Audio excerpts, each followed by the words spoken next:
Morning! On the gate you're going. Oh, Today's a very exciting day. I'm making a huge announcement on the good stuff. I can't wait. This is my mom, Nina. Oh, nice to meet you. Oh, we love Vijaya so much.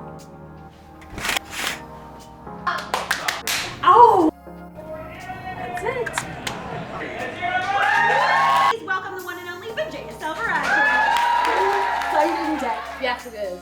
Do you care to tell everybody why it is such an exciting day here? It's an exciting day for me because I've been working on something for the last 3 years and I finally get to share what it is.